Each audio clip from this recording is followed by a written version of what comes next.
So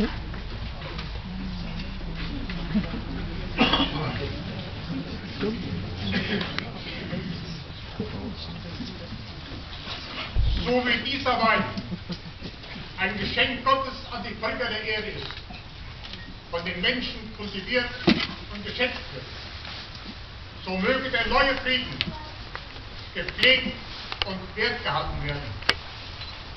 Es lebe Frankreich, es lebe England.